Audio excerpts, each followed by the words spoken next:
सभी बच्चों को मेरा नमस्कार। बच्चों, आज इस चैनल के माध्यम से मैं आपको 10वीं कक्षा के पद्य खंड के मीरा जी के विषय में बता रही हूँ। आज हम मीरा की काव्य रचना के विषय में पढ़ेंगे।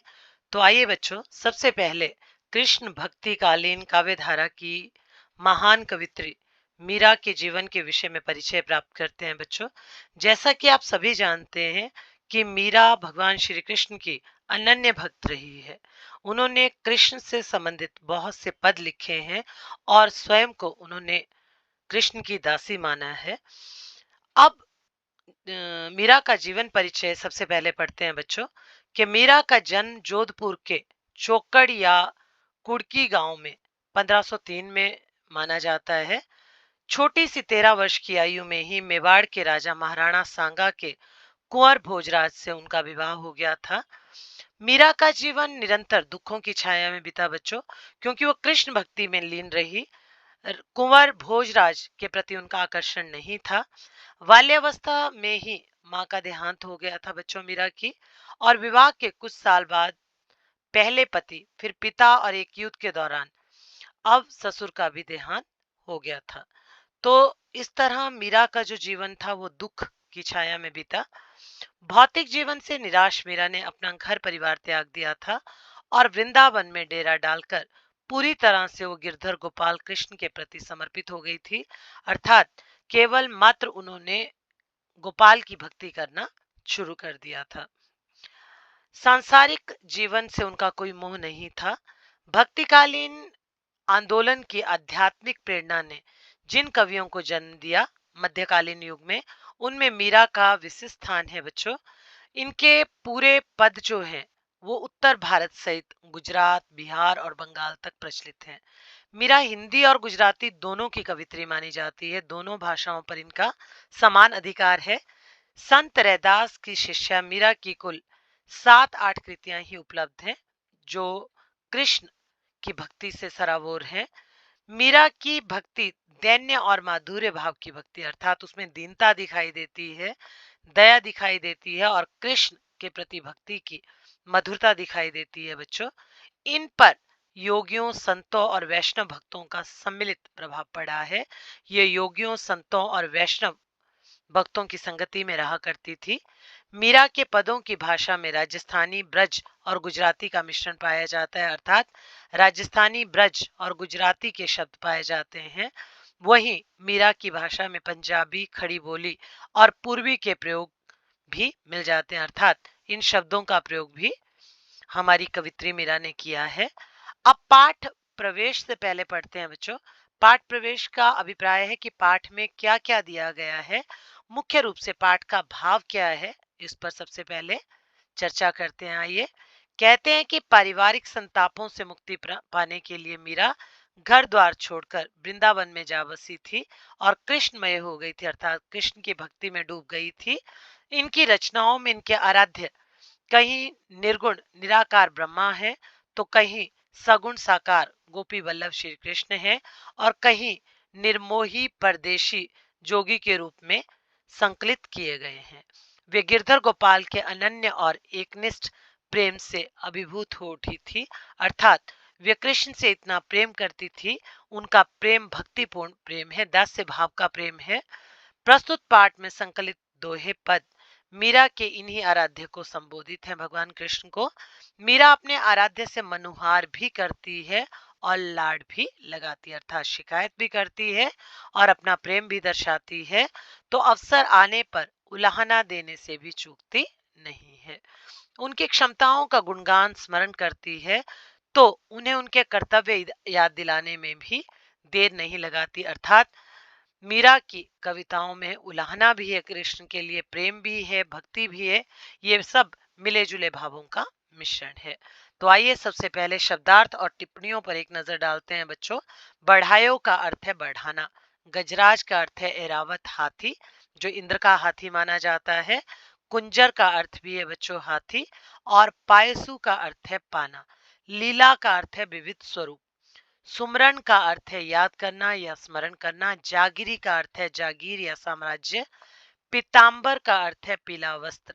पीत बोलते हैं पीले को, और अंबर का अर्थ होता है वस्त्र। बैजंती का अर्थ है एक फूल जो जंगली फूल है, जंगलों में खिलता है, सफेद रंग का। तीरा, तीरा का अर्थ है किनारा। अधीरा, अधीरा का मतलब है व्याकुल होना, अधीर होना। द्रौपदी लाज राखी का अर्थ है द्रौपदी की लाज को रखना, अर्थात जब दुर्योधन द्वारा द्रौपदी का चीर हरण करने पर श्री कृष्ण ने चीर को बढ़ाते बढ़ाते इतना बढ़ा दिया था कि दुशासन उसको खींचते खींचते हार मानकर थक गया था। काटी कुंजर पीर, कुंजर का कष्ट दूर करने के लिए भगवान कृष्ण ने मगरमच्छ को मारा था बच्चों। तो उस कथा का विवरण यहाँ है इस शब्द में। तो आइए मीरा के पद के विषय में जो व्याख्या है उसका परिचय प्राप्त करते हैं बच्चों। पद जो मीरा ने लिखे वो भी कृष्ण भक्ति से परिपूर्ण है। तो मीरा कृष्ण के लिए अपना भक्ति भाव दिखाते हुए कहती है, हरि आप हरो जन की भीर, कि हे कृष्ण आप अपने आप, जन, जन मतलब प्रत्येक लोग जो संसार के हैं, जो आपके भक्त हैं, री भीर आप उनकी पीड़ा का हरण कर लो, उनकी पीड़ा को दूर कर दो। द्रौपदी री लाज राखी, जिस तरह तुमने द्रौपदी की लज्जा को रखा था, बचाया था, आप बढ़ायो चीर, अपने उस वस्त्र को बढ़ाकर। जो दुशासन ने जब द्रौपदी का चीर हरण किया था, उसके वस्त्रों को छीनने की कोशिश की थी, तो आपने उस कपड़े को इतना अधिक बढ़ा दिया कि खींचते खींचते दुशासन थक गया था और उसने हार मान ली थी। भक्त कारण रूप नर हरि धर्यो आप शरीर, और भक्त प्रहलाद के कारण आपने नर हरि का रूप जो धारण किया था, उस शरीर को धारण किए हुए आपने जो अपने भक्त को दर्शन किए दिए थे, उस दर्शन को मीरा भी चाहती है। बूढ़तो गजराज राख्यो काटी कुंजर पे, डूबते हुए गजराज अर्थात हाथी को की तुमने रक्षा की थी। काटी कुंजर पीर, और उस मगरमच्छ को मारकर उस हाथी की, कुंजर का अर्थ भी है बच्चों हाथी, उसकी पीड़ा का हरण किया था, अर्थात उसकी पीड़ा को दूर किया था। दासी मीरा लाल गिरधर हरो हमारी महारी भीर, तो दासी मीरा क्या कह रही है भगवान कृष्ण से कि मैं, हे गिरधर, हे कृष्ण, मैं आपकी दासी हूं। हरो महारी भीर, महारी का मतलब है मेरी पीड़ा को भी नष्ट कर दो, मेरी पीड़ा का भी हरण कर लो। अब दूसरा पद जो मीरा ने लिखा है बच्चों, इसमें भी दास्य भाव की भक्ति का वर्णन किया गया है। मीरा भगवान कृष्ण से कहती है, श्याम महाने चाकर राखो जी। वो दास्य भाव की भक्ति को व्यक्त करते हुए कहती है कि हे कृष्ण, मुझे तुम अपना नौकर ही रख लो। गिरधर लाला महाने चाकर राखो जी, हे गिरी को धारण करने वाले लल्ला अर्थात कृष्ण, आप मुझे अपनी चाकरी में, अपनी नौकरी में रख लो जी। चाकर रहूं, जब मैं तुम्हारी चाकर रहूंगी, सेविका रहूंगी। बाग लगायसु नित उठ दर्शन पायसु, तो मैं बाग लगाऊंगी तुम्हारे लिए, और नित प्रतिदिन उठकर जब तुम उस बाग में आओगे तो मैं तुम्हारे दर्शन करूंगी। पायसु का अर्थ होता है पाना, प्राप्त करना। वृंदावन री कुंज गली में, वृंदावन री का मतलब है वृंदावन की कुंज गलियों में, उन तंग गलियों में गोविंद लीला गाए, सो मैं गोविंद अर्थात भगवान कृष्ण की उन लीलाओं का वर्णन करते हुए गीत गाऊंगी, पदों को गाऊंगी। चाकरी में दर्शन पायसु, मैं तुम्हारी सेवा करते हुए ही तुम्हारे दर्शन प्राप्त करूंगी। सुमिरन पायसु खर्ची, जो मैं तुम्हारा सुमिरन करूंगी, तुम्हारे बारे में सुनूंगी, उसमें ही अपने पैसों को, अपनी भक्ति को मैं खर्च कर दूंगी, उन भक्ति रूपी पैसों को।